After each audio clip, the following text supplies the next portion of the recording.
Boilermakers. It's just something about this team going at Minnesota. I feel like they kind of won me over with that victory, holding Minnesota to 10 points. I think Minnesota's a better team than Maryland personally.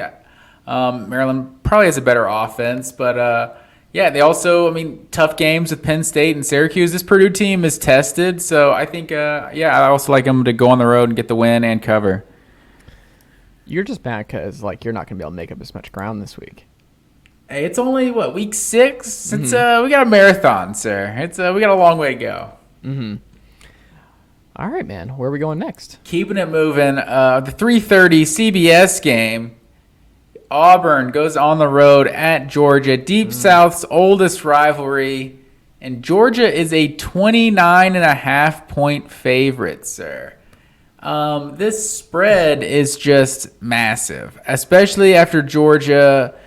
2 underwhelming performances in a row.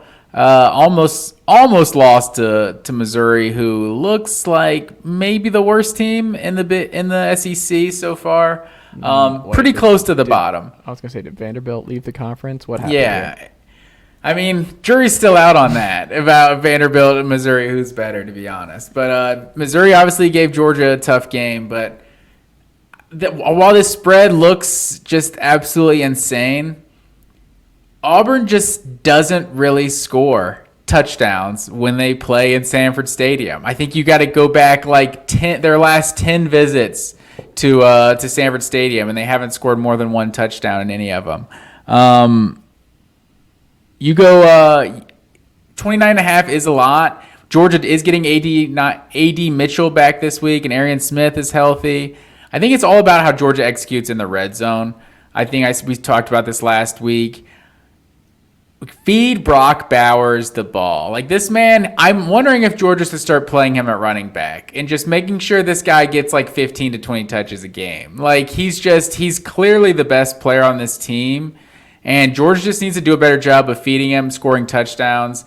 They need to get back to what they were doing early in the season, which was just throwing all these short passes to the running backs, to the tight ends out in the flat, to the playmakers, and just let them make plays after the catch. So you hardly saw any of that in the Missouri game until the fourth quarter, and it immediately worked just about every time they did it. So while this spread does seem crazy, I do think Georgia is going to be a little extra motivated. Big-time rivalry game, national television, and I think they're going to come out and take care of business. I don't think Auburn's going to score double digits.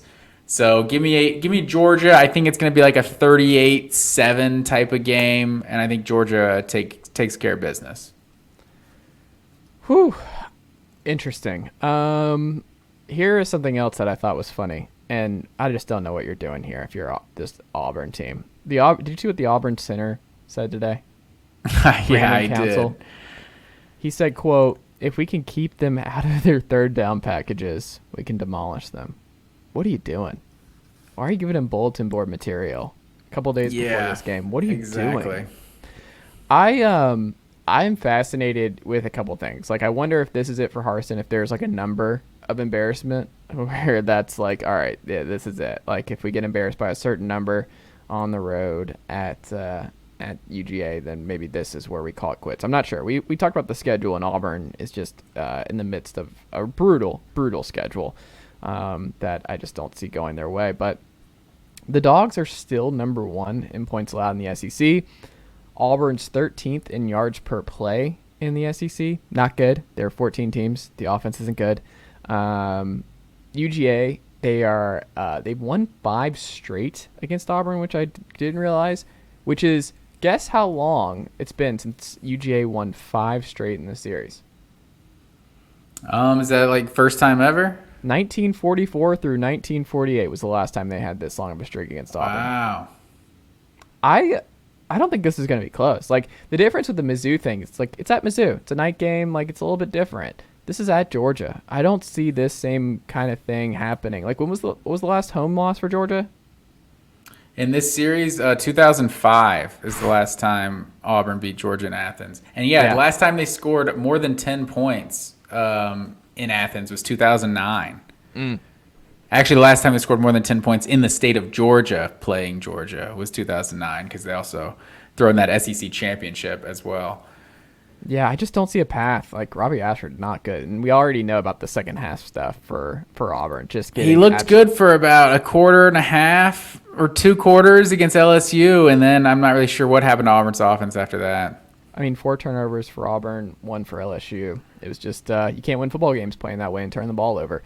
And Brian Harsin teams, for whatever reason, they just get obliterated in the second half. Things just go awry. So maybe it's close in the first half, maybe. But I think UGA either way wins and covers very easily. Give me the dogs in a big one. That is the one thing about, you said 5 straight wins for Georgia in this series. They've only scored more than 30 in one of these last 5. So they're really just kind of suffocating them, but they're not necessarily blowing them out, just hanging 40 on them in most of these games. But yeah, I think it's one of the less talked about, like, one-sided rivalries, honestly. Like 14 of the last 17. Like, I think Georgia's really dominated this series in recent history.